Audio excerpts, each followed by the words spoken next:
But when I got up this morning and I opened my eyes, I praised God that I had one more day, one more chance, one more opportunity to say something that would make a difference in people's lives.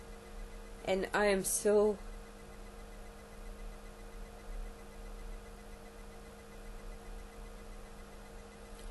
tired of trying to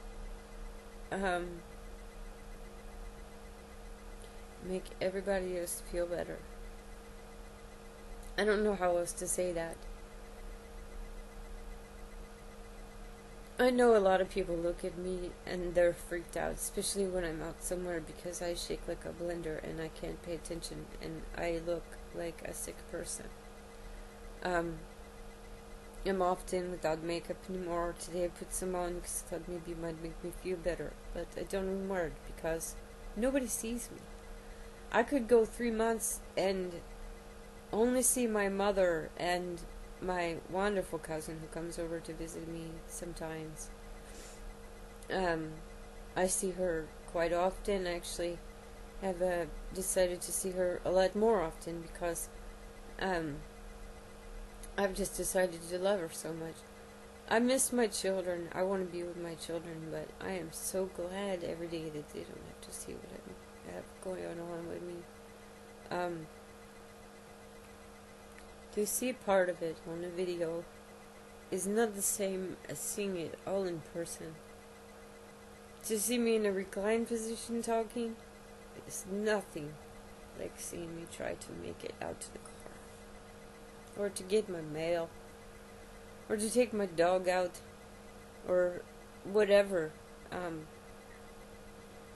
Our healthcare system is so messed up that there's no cap on what the doctors can charge. Thousands and thousands and thousands of dollars have gone in to try to find out what's wrong with me. I can't justify it anymore. There's no cure for a movement disorder unless it is deep brain stimulation, which only works for a short period of time for most people. And yeah, there's like profound changes and all this other stuff, but you follow up with those people much later and you'll find out it only worked for a time. And I was told that 4 out of 5 patients who have multiple systems atrophy are misdiagnosed with young onset Parkinson.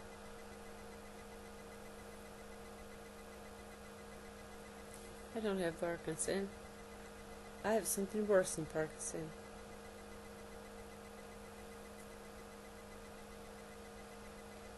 I have a complete system breakdown. You are looking at the definition of a nervous breakdown. I have so many blessings in my life. No need for a secondary gain. There would be no reason that I would seek any kind of medical attention except to appease my family at this point, and I'm at that point where I don't want to seek it anymore. I would really like to be kept comfortable while I deal with so many of my different illness problems, but I'm gonna plan the biggest party.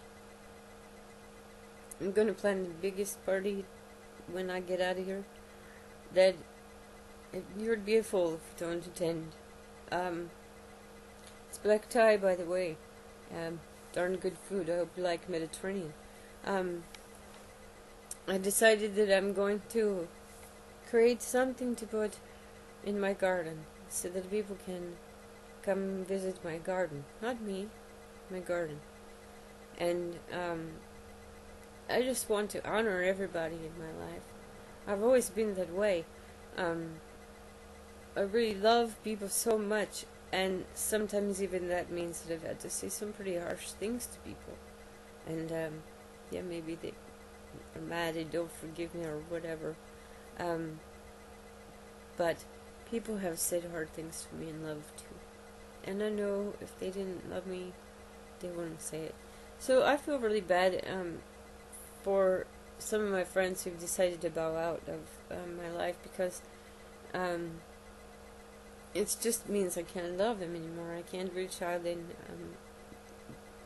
give myself to them anymore, and that kind of makes me very sad.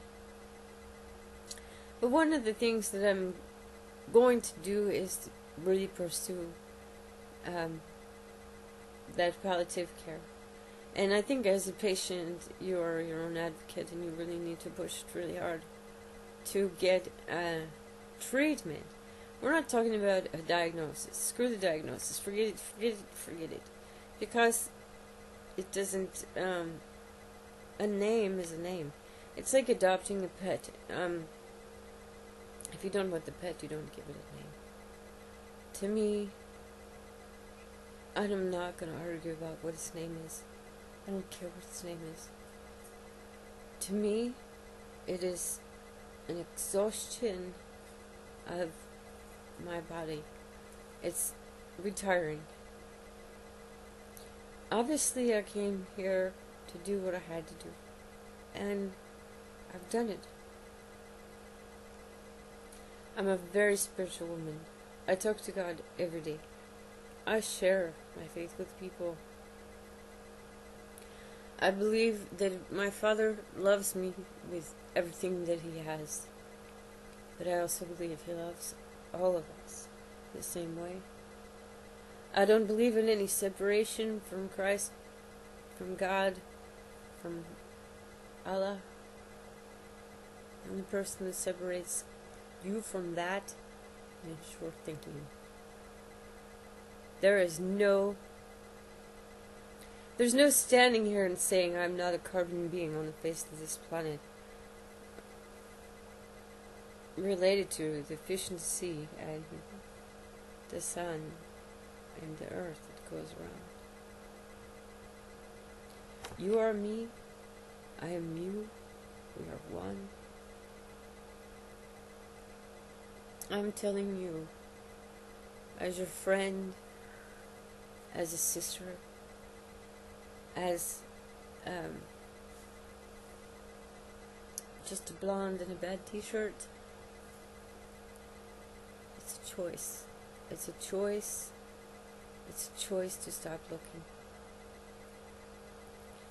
In many cases, when you lose your keys, imagine losing your keys and you have to get to work. Well, you lose your keys and everybody tells you, quit looking. They turn up. Well, this is like losing your keys. When you quit looking, alternatives come. You hitch a ride with a friend. You know that you're going to turn over a couch cushion and they're going to find your keys sometime. In some cases, it may be too late. Maybe you sell the car. It's gone. The keys show up.